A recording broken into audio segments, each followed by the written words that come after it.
Hi అండి. ఒక విలేజ్కి అయితే వచ్చాను. ఈ తాతగారిని చూస్తే నాకు మా తాతగారు అయితే గుర్తొచ్చారు. ఎక్కడ చూసినా జామాకులు చెట్లు, జామాకులు పుచ్చిపట్టింది.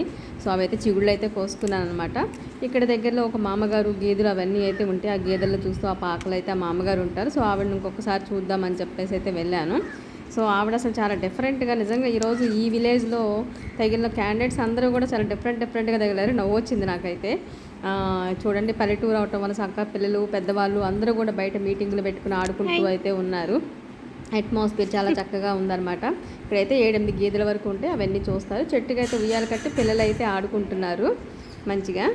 ఇంకా నెక్స్ట్ ఈ మామగారిని అయితే పలకరించాను. ఇవి డిఫరెంట్గా తాతగారు ఏరియా అంటే నొసలాగరేస్తే ఇట్లా చెప్తే లోపల ఉన్నారనుకుని నేను చూస్తున్నాను. తీరా చూస్తే ఆయన చనిపోయారు అని ఆయన ఫోటో చూపిస్తుంది ఈవిడ. నాకైతే నవ్వు వచ్చింది. తాతగారు చచ్చిపోయారా? ఫోటో ఉంది. ఇంట్లోనే ఉంటారు అయితే.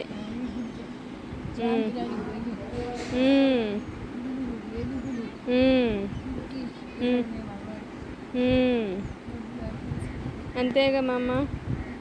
తులసి మొక్క మా అమ్మ ఏంటిది? ఆవిడ సైకిల్ చేయటం మాత్రం నాకు పిచ్చి నవ్వు వచ్చింది. నేనైతే మర్చిపోలేకపోతున్నాను. ఇంకా తాతగారు లోపల ఉన్నారని ఒకటే చూస్తున్నాను. ఇంకొంచెం ముందుకైతే వెళ్తే అక్కడ కోళ్ళ ఫారం అయితే కనిపించింది. చాలా అందంగా ఉన్నాయండి కోళ్ళు అయితే. ఈ ఇంట్లో కూడా ఒక పాలేరు వాళ్ళని అయితే పెట్టి వీళ్ళైతే ఎక్కడ వాళ్ళో ఇక్కడైతే రన్ చేస్తున్నట్టు తెలిసింది. చాలా ముద్దుగా చాలా అందంగా అయితే ఉన్నాయి చిన్ని చిన్ని కోడి పిల్లలు అవన్నీ కూడా. నెక్స్ట్ వెనకటి రోజుల్లో కనుక ఎలా ఉండేదంటే ఒక పూరిళ్ళు అయినా సరే, పెంకుటిల్లు అయినా సరే, ఏదైనా అయ్యి ఉండొచ్చు. ఒక ధాన్యపు గాదంలాగా ఒకటి ఉండేది. అదిగోండి ఇలా సిమెంట్తో కానీ లేకపోతే ఏదే రకంగా ఒక కొట్టులా కొట్టి దీంట్లో ధాన్యం నింపుకుని ఆ చిన్న హోల్లో నుంచి కొంచెం తీసుకుంటూ ఉండేవాళ్ళు. చాలా సంవత్సరాల తర్వాత నేను మళ్ళీ దాన్ని చూశాను ఇంటి దగ్గర. దీంట్లో పాలేరుని పెట్టేది చూసారు. ప్రతి ఒక్కళ్ళు గోళ్ళ బదులు యాకపచ్చ పట్టాలు అయితే చక్కగా వాడేస్తున్నారు. ఈ ఇంట్లో అయితే ఒక మామగారు తాతగారు ఉంటారనమాట. సో వాళ్ళ కోసం అయితే వెళ్ళాను, ఏం చేస్తున్నారో చూద్దామని చెప్పేసి. సో మామగారు అయితే పడుకుని కనిపించారు లోపల. సరే బాగాలేదేమో అని చెప్పేసి నేను ఆమె డిస్టర్బ్ చేయకుండా సైలెంట్గా అయితే నేను వీడియో తీస్తున్నాను.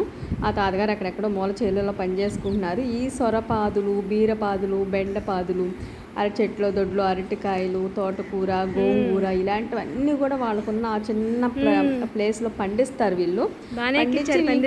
కాసినట్టు డైలీ కూడా ఆ ఇంటి బయట పెట్టుకుని అమ్ముతారు. యాక్చువల్గా వీళ్ళకి ఇలా ఉన్నాయి అని తెలిసి కూరగాయల మొక్కలు లేని వాళ్ళు అయితే వీళ్ళ దగ్గరికి వచ్చి కొంటారనమాట. వాళ్ళ జీవనాధారం అయితే అదే అనమాట. వీళ్ళు మాత్రం డిఫరెంట్ క్యాండిడేట్స్ అండి. నిజంగా ఇప్పటివరకు నా లైఫ్లో వీడియో తీసిన నాళ్ళు ఎప్పుడు ఇలాంటి వాళ్ళని చూడలేదు. ఎక్కడికి వెళ్ళినా కనీసం నేను ఇంట్రడ్యూస్ చేసుకుని వీడియో తీస్తున్నానని చెప్పేదాన్ని. వీళ్ళు మొత్తం 6-7 కనిపిస్తున్నారు కదా మీకు ఇక్కడ వీడియోలో. ఇంతమందిలో ఏ ఒక్కరు కూడా నేను ఎవరు ఏంటి అని కానీ ఒక కొత్త న్యూ పర్సన్ ఎవరైనా వస్తే ఖచ్చితంగా ఎవరమ్మా నువ్వు ఏంటి అని అడుగుతారు. నేను ఎక్కడ అడుగుతారు, నేను చెప్దామన్న వినే స్థితిలో లేదు. ఎవరి కాళ్ళు లెక్కలు చూసుకుంటున్నారు, పనులు చూసుకుంటున్నారు. వాళ్ళ ఇంట్లో మనిషి గారికి అటు ఇటు తిరిగితే ఎలా ఉందో వాళ్ళు అదే టైప్లో నన్ను చూస్తున్నారు. నాకు అసలు విచిత్రం ఏంటి ఇలా అడగరేంటి నన్ను, అసలు ఎవరో ఎందుకు వచ్చావమ్మా అని అడగరేంటి అని నాకైతే మైండ్ పోయింది. ఇంటికి వచ్చిన తర్వాత కూడా వీళ్ళు ఖచ్చితంగా ఇంకోసారి విజిట్ చేయాలి.